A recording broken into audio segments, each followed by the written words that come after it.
Hello everyone, मैं सुनीता नैन आज tally की सीरीज में आपका स्वागत करती हूँ। आज हम करेंगे अकाउंट इन्फो के बारे में। अकाउंट इन्फो में हमारा है कि ग्रुप कैसे क्रिएट करते हैं, लेजर कैसे क्रिएट करते हैं, वॉचर्स के टाइप्स वगैरह सभी कैसे करते हैं हम। तो इसके अलावा कॉस्ट कैटेगरी और कॉस्ट सेंटर्स वगैरह अगर ये ऑप्शन अनेबल किए हुए होते हैं तो आपके सामने शो होगा, अदरवाइज ये दोनों ऑप्शन शो नहीं होंगे। तो मोस्टली जब आप स्टार्ट करते हैं इन दोनों ऑप्शन को कॉन्फ़िगरेशन F11 में जाके फीचर्स अगर सेट नहीं करते हैं तो तब तक ये आपके सामने शो नहीं होंगे। तो इनके अंदर सबसे पहले हम करेंगे कि ग्रुप कैसे बनाते हैं, लेजर कैसे बनाते हैं, वॉचर की टाइप्स कैसे क्रिएट करते हैं। तो सबसे पहले कि हम ग्रुप कैसे ग्रुप करेंगे। तो ग्रुप पे हमने जैसे ही एंटर किया तो इसके अंदर जाके सबसे पहले आता है डिस्प्ले करने से क्या होता है कि लिस्ट जो हमारी बनी हुई है पहले से उसको हम चेक कर सकते हैं इस तरीके से। नेक्स्ट हमारा आता है कि एल्टर में हम कोई भी अगर हमारा पहले से क्रिएटेड लेजर है उसको अगर हम चेंजिंग करना चाहते हैं कहीं से उसके अंदर तो हम उसमें एंटर करके जाके चेंजिंग कर सकते हो। आप कहीं भी इसमें चेंजिंग करना चाहे तो वो चेंजिंग कर सकते हैं। इसके बाद नेक्स्ट हमारा आता है क्रिएट करने का तो क्रिएट करने से क्या होता है कि हम बनाते हैं, डिस्प्ले से चेक करते हैं, पहले से बनी हुई लिस्ट को देखते हैं, एल्टर में जाके चेंजिंग करते हैं और क्रिएट से हम क्रिएट करते हैं। जब हम लेजर्स को क्रिएट करते हैं तो उसके लिए हमें सबसे पहले एक चीज़ का ध्यान रखना होगा कि उसके ग्रुप का मेन चीज़ होती है उसके अंदर सबसे पहले हम यहाँ पर जो हम उसका नाम देंगे, फिर उसका जो ग्रुप होता है उसके ग्रुप का कि किस ग्रुप के अंदर हमने इसको रखना है। आपने शायद थ्योरी की लेसन्स में देखा भी होगा, ये जो आपकी लिस्ट है दी हुई है थ्योरी के लेसन में भी दी हुई है। तो जो ये मैं आप सभी के पास मतलब जैसे भी आप इसमें डिस्क्रिप्शन लिस्ट से भी आप लिस्ट को ले सकते हैं, लिंक्स मैं दे दूंगी इसका, तो वहाँ से भी आप इसको डाउनलोड कर सकते हैं कि जो भी हमारा आप ये आगे की तरफ से देख रहे हैं जो ये लेजर नेम है और अंडर ग्रुप है। तो जैसे अब हमने सेल का है तो सेल किसके अंडर आएगा, सेल्स में आएगा। इस तरीके से जो भी हमारे ये ग्रुप है वो अंडर ग्रुप हमें प्रॉपरली सही देना होता है। अगर आपका ग्रुप सही नहीं है तो आपकी जो वॉचर की एंट्री करोगे तब आपको प्रॉब्लम हो सकता है कि आपकी एंट्री कहीं की कहीं चली जाएंगे तो या आपके शो नहीं होगा लेजर से, तो ऐसी प्रॉब्लम आती रहेगी बाद में। तो इस बनते तो रहेंगे जब आप कोई भी अंडर दोगे तो उसके ग्रुप दोगे तो, लेकिन बाद में आपके ये प्रॉब्लम खड़ी हो सकती है। इसलिए आप जब भी आप लेजर को क्रिएट करते हैं तो उसका अंडर ग्रुप प्रॉपरली दें। तो आप लिस्ट में देख के इसको आप एक बार स्टडी कर लेना, जरूर से पढ़ लेना। वैसे मैं आपको थोड़े से जो हमारे मेन होते हैं वो मैं आपको बता भी देती हूँ। एक होता है जैसे सबसे पहले हम मोस्टली यूज करते हैं बैंक अकाउंट। बैंक अकाउंट जितने भी बैंक अकाउंट्स जो हमारे होते हैं वो सारे के सारे हम इस ग्रुप में डालते हैं। बैंक अकाउंट्स में बैंक किसी भी बैंक का आपका खाता है तो वो उस बैंक उसका अंडर ग्रुप क्या देंगे हम, बैंक अकाउंट। एक आता है बैंक OCC या OD आता है जो बैंक जो भी आपने बैंक से लोन लिया हो, लोन हो या ओवरड्राफ्ट हो, वो सारा बैंक OCC या OD के अंडर दिया जाता है।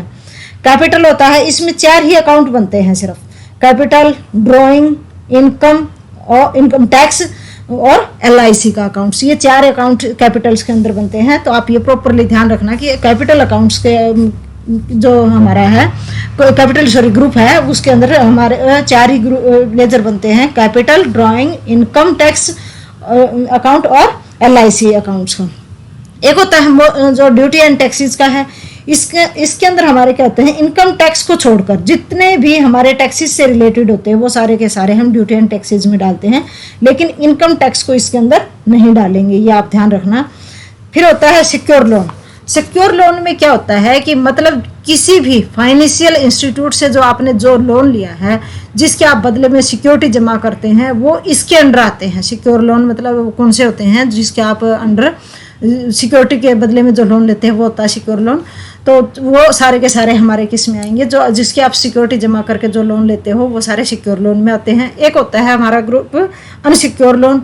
अनसिक्योर लोन के अंदर हमारा कौन सा आता है, जो आप किसी फ्रेंड्स या रिलेटिव से बिना किसी सिक्योरिटी के जो लोन लेते हो, आपस में जो उधारी कह सकते हैं लोन लेते हैं, तो वो सारे के सारे अनसिक्योर लोन के अंदर उसका ग्रुप क्या होगा, अनसिक्योर लोन का होगा, क्योंकि उसके एवज में कोई सिक्योरिटी तो जमा नहीं होती है हमारी, तो वो अनसिक्योर में आते हैं। एक होता है फिर हमारा कि लोन एंड एडवांसेज। इसके अंदर क्या होता है कि आपने अगर किसी को एडवांस दिया है तो लोन एंड एडवांसेज में डालेंगे, तो उसका ग्रुप क्या बनाएंगे आप, जैसे हम सैलरी एडवांस में दे रहे हूँ तो उसको उसी के अंडर डालेंगे। सप्लायर्स को अगर हम एडवांस में पैसा देते हैं, आप किसी से कोई परचेजिंग करते हैं, उसको सप्लायर को जब आप एडवांस में कोई पेमेंट करते हैं तो वो आप उसका अंडर क्या देंगे, लोन एंड एडवांसेस, जो एडवांस में आप दे रहे हो तो उसमें आ जाता है वो। फिर एक हमारा होता है डिपॉजिट ग्रुप। डिपॉजिट ग्रुप में ये भी हमारा वैसे एसेट में आता है। ये में वो लेजर क्रिएट होंगे जो फिक्स्ड डिपॉजिट, जिसमें आपको टाइम पीरियड बाउंड हो, वो फिक्स्ड अमाउंट के लिए है जैसे, क्योंकि उसमें हमें पता होता है कि कितने टाइम के बाद में हमारी कितनी फिक्स अमाउंट हमें मिलेगी, तो वो डिपॉजिट में हमारे जाता है। तो ये हमारा कौन सा था, फिक्स डिपॉजिट में हमारे कौन से जाएंगे, तो मैं दोबारा से फिर रिपीट कर देती हूँ। फिक्स डिपॉजिट के जो, जैसे फॉर एग्जांपल फिक्स डिपॉजिट है, इस टाइप्स के जो आपके हैं जिसका हमें कुछ टाइम पीरियड बाउंड हो और फिक्स अमाउंट बाउंड है कि उतने टाइम पीरियड के बाद हमें इतनी अमाउंट इसके एवज में मिलेगी, तो वो हमारे जो लेजर होंगे सारे के सारे वो डिपॉजिट में जाते हैं। ये एसेट होता है इसलिए, जैसे आपको फिक्स डिपॉजिट है या आपने एफडी वगैरह की करवाई हुई है तो कोई मतलब, या कोई और चीज़ करवाई हुई है तो कोई फिक्स में, जैसे जो चीज़ है जिसकी एवज में आपने लेना है, इतने टाइम बाद इतने से यहाँ से फिक्स में आना है, तो वो चीज़ें। एक होता है इन्वेस्टमेंट, जिसमें टाइम पीरियड बाउंड न हो और साथ में आपको ये भी न पता हो कि कितना पैसा आएगा, वो अमाउंट जो उसका आइडिया होता है उससे कम या ज़्यादा भी हो सकती है, जैसे फंड वगैरह की होती है, वो इन्वेस्टमेंट में आएंगे। वो आप इन डिपॉजिट में नहीं जमा के अंदर, डिपॉजिट ग्रुप के अंदर नहीं रखोगे। फिर हमारा आता है नेक्स्ट, जो हमारी एसेट का आता है कि जो फिक्स्ड एसेट होती है, एसेट्स में हमारा जो फिक्स्ड एसेट होती है उसमें कौन सा आता है, मैं आपका जितना भी जो संपत्ति है जो आपके बिजनेस को रन करने में जो यूज होती है और जिसको जो आप 1 साल से ज़्यादा समय से यूज कर रहे हो, वो हमारे फिक्स एसेट में आते हैं। और डायरेक्ट एक्सपेंसेस में और कुछ ऐसा होता है जो करंट एसेट में कौन से आ जाते हैं, जिसको 1 साल से कम के समय का हो जाता है, वो चली जाती है उसमें हमारी। फिर डायरेक्ट एक्सपेंसेस क्या होते हैं, जो भी डायरेक्ट खर्चा हो रहा हो, जो भी फैक्ट्री है उससे रिलेट, जो जिस टाइप की आपका वो बिजनेस है या जो फैक्ट्री है उससे रिलेटेड, जो जिस चीज़ का बिजनेस है उससे रिलेटेड जो एक्सपेंसेस होते हैं वो डायरेक्ट में आते हैं। जैसे उस माल के ऊपर जो लेबर लगती है, उसकी मतलब वेजेज लगता है, जो भी है, तो इस टाइप्स के जो या खर्चे होंगे डायरेक्ट उस बिजनेस से रिलेटेड, जो खर्चे आते हैं तो वो डायरेक्ट एक्सपेंसेस में आते हैं। इनडायरेक्ट में कौन से होते हैं, जो उस बिजनेस से रिलेटेड नहीं है, जैसे ऑफिस के एक्सपेंसेस है वो इनडायरेक्ट एक्सपेंसेस में आएंगे, या कमीशन के हैं, वो सब क्या है, वो उससे डायरेक्ट में उससे रिलेटेड नहीं है, तो इसलिए वो इनडायरेक्ट एक्सपेंसेस में आ जाते हैं। एक होता है इनडायरेक्ट इनकम का होता है। इनडायरेक्ट इनकम में क्या आता है, जैसे कमीशन, अदर इनकम्स वगैरह है, जो हमारे जैसे सेल से इनकम होते हैं वो इसके अंदर नहीं जाएंगे, क्योंकि वो बिजनेस से रिलेटेड है। बिजनेस में जो आप जिस चीज़ का बिजनेस है उससे को सेल या परचेज करके जो सेल करते हैं तो उससे जो इनकम होती है वो इसके अंदर नहीं आती है। वो इसके अंदर कौन सी आती है, इनडायरेक्ट की, जैसे जो आपने किसी चीज़ उस पर कमीशन मिला है या अदर इनकम है किसी चीज़ से, जैसे इंटरेस्ट वगैरह से, तो वो सारे इनडायरेक्ट इनकम में आते हैं। नेक्स्ट हमारा आता है परचेज। परचेज के अंदर सिर्फ 2 ही अकाउंट होते हैं मोस्टली। वैसे तो जो आगे जीएसटी वगैरह के काटोगे और ये उसके अलग अलग बनते हैं, मोस्टली जो 2 यूज होते हैं, परचेज और परचेज रिटर्न। सेल्स के अंदर कौन से आते हैं, सेल्स और सेल रिटर्न्स। सैंड्री क्रेडिटर्स में कौन सा होता है, सैंड्री क्रेडिटर्स में जिससे आपने उधार सामान खरीदा हो वो कौन सा होगा, सैंड्री क्रेडिटर। मतलब आपने जिससे उधार पे सामान लिया खरीदा है वो आपका सैंड्री क्रेडिटर होगा। और सैंड्री डेबिटर कौन सा होता है, जिसको उधार माल बेचा है उसे सैंड्री डेबिटर्स के उसमें रखेंगे, अंडर में रखेंगे, उसका ग्रुप ये रखेंगे। आपको पता ही चल गया, जिससे आपने उधार खरीदा है वो जो भी फर्म का नेम है वो सैंड्री क्रेडिटर होगा, और जिसको आपने माल बेचा है उधार में वो फर्म आपकी कौन से ग्रुप में आएगी, डेबिटर्स में आएगी, सैंड्री डेबिटर्स। एक आता है स्टॉक इन हैंड, और उसमें आते हैं ओपनिंग स्टॉक और क्लोजिंग स्टॉक आते हैं। प्रोविजंस होता है, उसमें आपने जो प्रोविजन बनाए हुए हों किसी चीज़ के लिए, जैसे इनकम टैक्स भरना होता है, ये तो सभी को पता है कि इनकम टैक्स फिल करना है, तो उसके लिए आपने जो प्रोविज़न बनाया हुआ है, तो इस तरह से, या आपने कोई डेबिटर्स वगैरह के लिए अगर कोई प्रोविज़न बनाया हुआ है तो प्रोविजंस में प्रोविज़न से रिलेटेड हमारे अकाउंट्स आते हैं। ये थे हमारे अकाउंट्स। अब ये मैंने आपको बताया कि कौन से अकाउंट्स, मतलब ग्रुप और उसके हेड के बारे में। अब हम क्रिएट करते हैं लेजर्स को। तो लेजर्स क्रिएट करने के लिए सबसे पहले मैंने आपको बताया कि क्रिएट में जाएंगे हम। लेजर के अंदर सबसे पहले हम नेम देंगे, जैसे हमने सेल का क्रिएट करना है, सेल अकाउंट, सेल अकाउंट्स में हम जाते हैं तो सेल अलायंस क्या होता है, उसका उपनाम देते हैं। अगर किसी को, जैसे आपने किसी फर्म का और कोई शॉर्ट नेम से जानते हो आप उसको, आपको फर्म का नेम से आपको एकदम माइंड में नहीं आता हो, तो आप उसका उपनाम या उसको अलायंसेस में दे सकते हैं। फिर आता है नेक्स्ट, हमारा आता है अंडर। अंडर सेल्स किसके अंदर जाएगा, सेल अकाउंट में। तो आपने जैसे ही इसको सिलेक्ट किया तो हमारे ये आ जाते हैं, सेल अकाउंट में आएगा ये। फिर ये यहाँ पर पूछता है इन्वेंट्री वैल्यू आर इफेक्टेड करनी है या नहीं करनी, इन्वेंट्री की वैल्यू। टाइप्स ऑफ लेजर किस टाइप का है, ये मतलब जो टाइप है लेजर की उस पर अप्लीकेबल हो या नॉट अप्लीकेबल। आमतौर पे हम नॉट अप्लीकेबल देंगे, ज़रूरत हो तो आप दे सकते हो। कॉस्ट सेंटर आर अप्लीकेबल, जैसे हम कॉस्ट सेंटर्स और कॉस्ट कैटेगरी पर जब काम करना चाहते हैं तो उसको यहाँ पर यस करेंगे, अदरवाइज आप यस या नो में कुछ भी करो, उससे कोई दिक्कत नहीं। हम नो ही कर देते हैं जब हमने उसमें कॉस्ट सेंटर नहीं करने हो, तब आप नो करेंगे। लेकिन जिस पे आपने कॉस्ट कैटेगरी तैयार करनी है, कैटेगरी वाइज आपने उसके कॉस्ट सेंटर तैयार करने हैं, तो आप तब उसमें उस लेजर्स के आप ये जो ऑप्शन है उसको यस करेंगे। उसके बाद एड्रेस, बैंक की डिटेल देनी है या नहीं देनी, यस या नो देंगे तो वो आपके लेगा। जैसे हमने यस किया तो वो बैंक की डिटेल्स मांगता है, अदरवाइज वो बैंक की डिटेल्स नहीं मांगता है जैसे नो करेंगे तो। ये ओपनिंग बैलेंस, अगर आपका पहले से कोई ओपनिंग बैलेंस है, उसकी तरफ बैलेंस है तो आप इसमें डालना चाहे तो डाल सकते हैं, अदरवाइज ये कोई कंपलसरी नहीं है, अदरवाइज हम इसको यस करेंगे। ये था हमने लेजर को क्रिएट करना। जैसे परचेज का करना है या आपने कोई और भी करना है, सेल रिटर्न्स का करती हूँ मैं, या मैं अब किसी के नेम से किसी फर्म का नेम करती हूँ। जैसे मोहन से उसने कुछ सामान खरीदा है, तो खरीदा है तो वो किसके आएगा, जिससे आपने उधार सामान खरीदा है तो वो सेंड्री क्रेडिटर होता है। तो जैसे मोहन है, मोहन किसके अंडर में आएगा, सेंड्री क्रेडिटर।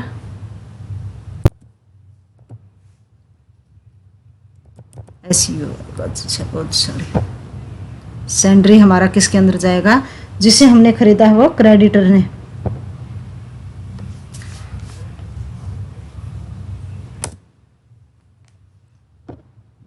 वही कॉस्ट सेंटर वगैरह के ऑप्शंस में आएंगे।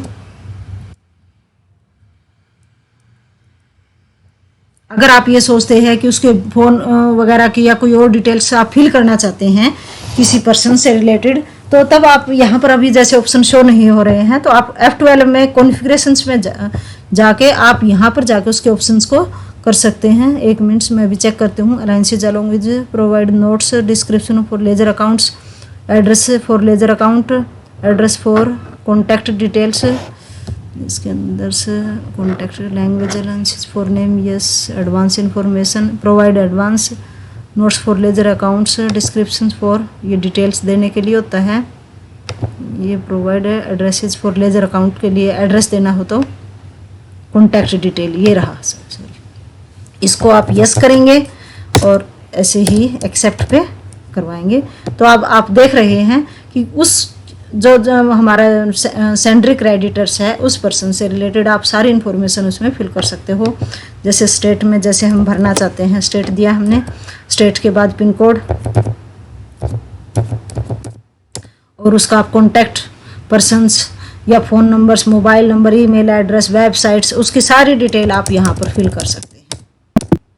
यस किया हमने। तो ये मैंने जैसे आपको लेजर्स क्रिएट करके बताए।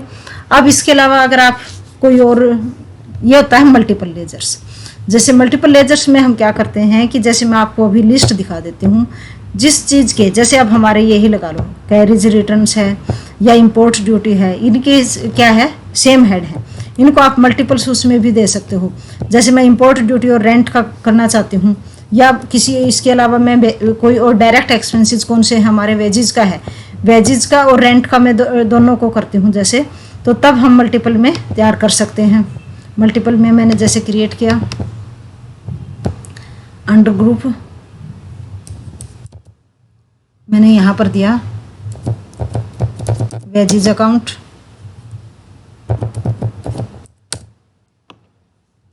ये आपने देखा होगा कि मतलब कहाँ से कैसे देना था।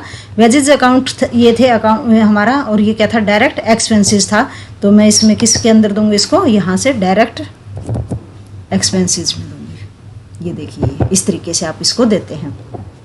वही ओपनिंग बैलेंस है। तो सिर्फ इसमें मल्टी और सिंगल्स में ये डिफरेंस होता है कि यहाँ पर हम कॉन्टैक्ट की जो भी इंफॉर्मेशन वो नहीं डाल सकते। रेंट अकाउंट, डायरेक्ट एक्सपेंसेस डालते हैं और इसके बाद इसको यस करते हैं। इसके अंदर फिर हम अल्टर में जाके कोई चेंजिंग करना चाहते हैं तो चेंजिंग करेंगे। इसमें जैसे आपने कहीं से भी जब चेंजिंग की करना है तो आप चेंजिंग सेलेक्ट करके उसको चेंजिंग कर सकते हैं इस तरीके से। नेक्स्ट है हमारा डिस्प्ले करके देखने के लिए। डिस्प्ले में जाके हम उसको डिस्प्ले कर सकते हैं जैसे हमने किया, डायरेक्ट एक्सपेंसेस को ही करते हैं। इसके अंदर कौन से, ये डायरेक्ट एक्सपेंसेस में है। नेक्स्ट है हमारा, अब ये तो था लेजर्स क्रिएट करने का कि अब ग्रुप वैसे तो अधिकतर से ग्रुप को क्रिएट करने की ज़रूरत ही नहीं होती क्योंकि टैली के अंदर प्री डिफाइंस ग्रुप होते हैं। 28 ग्रुप प्री डिफाइंस होते हैं, 2 लेजर्स प्री डिफाइंस होते हैं, कैश प्रॉफिट एंड लॉस 2 हमारे, ये हमें क्रिएट करने की ज़रूरत नहीं होती, ये प्री डिफाइंस होते हैं। और जो हमारे ग्रुप होते हैं वो प्री डिफाइंस 28 होते हैं। तो इसके अंदर हमारे जो ये है ये सारे के सारे ग्रुप होते हैं। इसके अंदर से आप कोई भी ग्रुप, अगर इनके अलावा भी अगर आपको कोई ज़रूरत पड़ती है तो तब हम ग्रुप क्रिएट कर सकते हैं, अदरवाइज हमें ग्रुप क्रिएट करने की ज़रूरत नहीं पड़ती है। जैसे मैं सपोज करो एक आपको बना के दिखाती हूँ कि मैं सैलरी को एडवांस में देते हैं, तो वैसे उसको देने के लिए मेरे को ग्रुप क्रिएट करना है, तो तब मैं देना चाहती हूँ तो मैं इसमें ग्रुप जाके ग्रुप एक बना के दिखा देती हूँ कि कैसे हमने ज़रूरत पड़ने पर कैसे क्रिएट करना होता है। मैंने दिया एडवांस सैलरी, जो मैं एडवांस सैलरी देती हूँ अपने एम्प्लॉयज़ को, इसके अकाउंट्स में हमने एडवांस सैलरी का अगर अलाउंसेस नहीं देना है तो कैपिटल नहीं होगा क्योंकि ये किसके अंदर जाएगा, लोन एंड एडवांसेज में जाएगा। ये रहा जो हमारा एसेट्स में, मैंने आपको पहले ही बताया था ये लोन एंड एडवांसेज एसेट्स में होता है। ये हमने सेलेक्ट किया। ये लाइक से सब लेजर्स की तरह से करना हो, नेट डेबिट क्रेडिट बैलेंस ये सब हमारे उसके लिए हैं। फिर मैंने इसको यस किया तो ये एक तरह से क्रिएट हो गया। अगर इसको आप चेक करना चाहे तो चेक भी कर सकते हो, डिस्प्ले के अंदर आप देखोगे तो ये आपका ये रहा जो एडवांस सैलरीज का। तो इस तरीके से अगर आपको ग्रुप को क्रिएट करने की अगर ज़रूरत पड़ती है तो हम ग्रुप को क्रिएट करते हैं। जब हम ग्रुप क्रिएट करेंगे हमारे जो ये है वो उसको मेन को हम उसका अंडर में देंगे, प्राइमरी ग्रुप में भी दे सकते हैं, और ये जो हमारे दिए हुए हैं इनमें से भी उनको हम देकर दे सकते हैं और उसका सब ग्रुप हो जाते हैं। फिर ये सब ग्रुप भी क्रिएट कर सकते हैं हम। आमतौर पर सब ग्रुप ही बनाने की ज़रूरत पड़ती है हमें, मेन की ज़रूरत तो कभी पड़ती नहीं प्राइमरी में। तो नेक्स्ट हमारा आता है, आपने देखा होगा कि अकाउंट इन्फो में हमारा अब वोचर टाइप्स रहता है। इसके अलावा जैसे हम अकाउंटिंग वोचर्स पे क्लिक करते हैं तो आप ये देखते होंगे कि यहाँ पर जैसे पेमेंट का है, ये कॉन्ट्रा की है, रिसिप्ट की, जर्नल, ये वोचर है। ये सब क्या है, हमारे वोचर हैं, वोचर की एंट्री करते हैं इसके अंदर हम सारे के सारे। तो sales voucher, purchase voucher, payment vouchers, अगर इनमें हमें कहीं भी कभी कोई किसी चीज़ की ज़रूरत पड़ जाती है, जैसे हम इसने इसका नंबर 4 दिखाया तो ये चौथे नंबर पे है, इसका मतलब पहले से 3 एंट्रियाँ हो चुकी, चौथा वोचर्स दिखा रहे हैं। तो इसको अगर हमने चेंज करना है कि हम ये सोचते हैं कि इसकी बजाय 1 2 3 4 5 की बजाय इसमें और आप कुछ ऐड करना चाहते हो, इनमें चेंजिंग, इस तरह की कोई चेंजिंग करने के लिए, या फिर आप कोई इनके अलावा भी कोई क्रिएट करना चाहते हैं तो हम कैसे करते हैं, तो वो हम जाके हमारे जो अकाउंट इन्फो है उसके अंदर वोचर टाइप में जाएंगे और वहाँ से हम उसको क्रिएट करेंगे। वो इसके अंदर जाके हम सबसे पहले वही हमारा इनसे हम डिस्प्ले करके देखते हैं। जैसे आपने डिस्प्ले में देखा ये हमारे पहले से जो तैयार बने हुए हैं वही दिखाएगा। अगर आपने इनमें से कोई चेंजिंग करना है डिस्प्ले में, या आपने डिस्प्ले किया वोचर टाइप्स में, अगर आप अल्टर से कोई चेंजिंग करना चाहते हैं तो आप अल्टर से चेंजिंग कर सकते हैं। जैसे मैंने इसके अंदर सपोज करो पेमेंट्स में करते हैं हम, या परचेज के, या पेमेंट जिस पे भी आप करना चाहते हैं तो कर सकते हैं। पेमेंट्स का ये था हमारा पेमेंट का। अब इसका आपने देखा होगा पेमेंट्स जो एब्रीविएशन है पेमेंट का छोटा शॉर्ट रूप में। Automatic method of voucher numbering का जो है ये ऑटोमेटिक अगर आप डालोगे तो ऑटोमेटिक लेता रहेगा। मैनुअली ऑटोमेटिक मैनुअल करोगे तो उसमें डलवाता रहेगा। मैनुअल में हम डाल सकते हैं, मल्टी यूज़र ऑटो में अपने उसके अंदर कर सकते हैं, और नन से वो लेगा ही नहीं। तो जिस तरीके से हम इसके अंदर डालना चाहते हैं तो मैनुअल में जाके हम इसको देंगे तो मैनुअल यस करेंगे। Use effective dates of vouchers, make user types as optional, by default optional देना है या नहीं देना। नरेशन जो वोचर पे आती है वो अलाउ करे या नहीं करे। Provide narration of each ledgers के पे सेम देना है या अलग अलग डिफरेंट टाइप्स की देनी है। तो इस तरीके से हम ये printing voucher after saving save होते ही प्रिंट के लिए करे या नहीं करे, तो इस तरीके से हम इनके ऑप्शन देते हैं।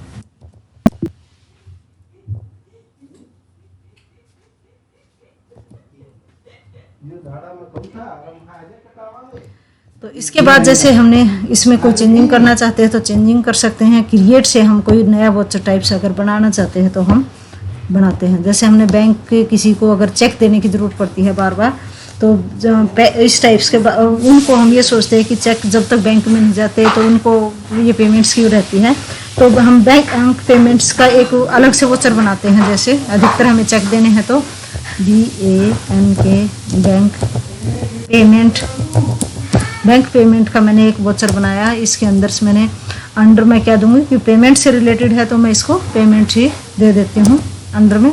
शॉर्ट इसकी एब्रीविएशन यही आएगी। मैचिंग ऑफ वोचर नंबरिंग,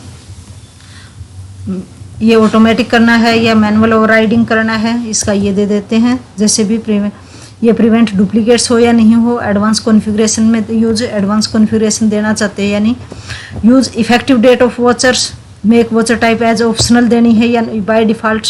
ये वही नरेशन से रिलेटेड कि नरेशन देना अलाउ करते हैं या नहीं उसके अंदर, तो ये हमारा उसके अंदर हम सेव करेंगे।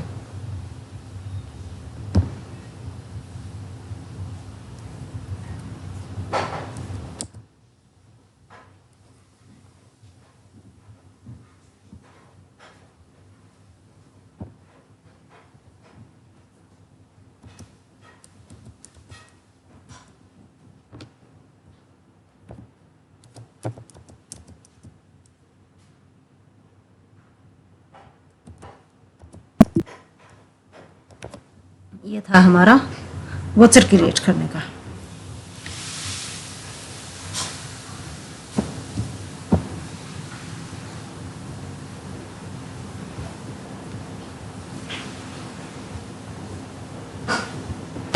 तो आज के सीरीज में हमने किया